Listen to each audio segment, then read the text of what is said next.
Em relação às línguas estranhas, em relação ao Pentecostes, eu sempre costumo falar sobre a Torre de Babel e o próprio Pentecostes. Quem é leitor da Bíblia sabe que a Torre de Babel trata-se do homem fazer uma construção para tentar chegar até o céu. E Deus trouxe a confusão das línguas, aonde os homens não se entendiam mais, cada um falava uma língua. Cada um falava uma língua estranha e não se entendiam mais, né? Houve uma grande confusão, a Torre de Babel.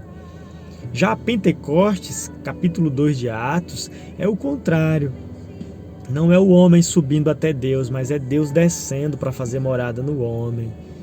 E ali ele repousou em cada um deles e eles viram como línguas de fogo. Se você ler, você verá que está escrito dessa forma. Eles viram como língua de fogo repousar sobre cada um deles. E isso é algo maravilhosíssimo, né? É um fenômeno sobrenatural que representa Deus é fogo, né? Representa não esse movimento religioso, né? O movimento pentecostal aonde eles são de sensações, né? Pedro não fez nada disso, ele discursou por 15 minutos e ali não foi língua estranha, mas foi a língua que o Espírito Santo falou e foi entendido de todos. E a forma principal, a ideia maravilhosa do Evangelho é a palavra do Evangelho, a língua do Espírito. Né? Aquele que é da verdade ouvirá a minha voz. A voz de Cristo não é uma língua estranha, mas é o Evangelho da nossa salvação. Que cresçamos em graça e procuremos com zelo os dons, mas principalmente o dom de profetizar, não o dom de línguas, que é um dom, entre aspas, egoísta, é um dom que edifica a si mesmo.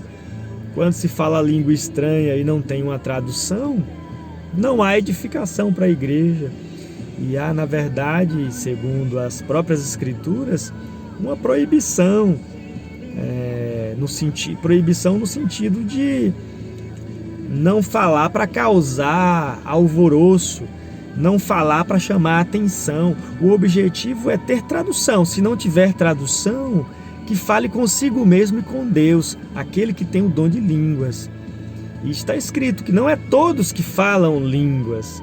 Então, há um equívoco doutrinário sobre essa questão das línguas. Não é a evidência.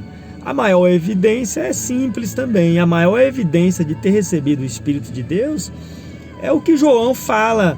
O apóstolo João fala na sua primeira carta, acredito que está lá no capítulo 4 da primeira carta de João, que é simples. Quem é de Deus, nos ouve.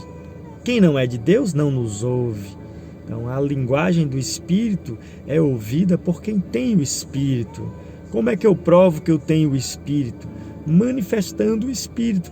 E a manifestação do Espírito está essencialmente na palavra da pregação, na palavra do Evangelho, não na manifestação de sinais e maravilhas. Isso tudo são dons, mas o Espírito e a palavra são um. Então a grande evidência é a própria palavra, não os sinais. Como o próprio João Batista, qual sinal tinha João Batista? Senão aquela voz falando. Então o Espírito e a palavra, eles são um. A grande evidência de você ter o Espírito de Deus é você ouvir a palavra. E claro que não ficará só em ouvir, né? Primeiramente ouvir, para receber fé. E essa fé é poderosa para reproduzir a mesma palavra, o mesmo Espírito. A fé gera as obras, né? E assim há essa sequência. Deus abençoe os irmãos. Uma breve mensagem aqui sobre esse assunto de línguas.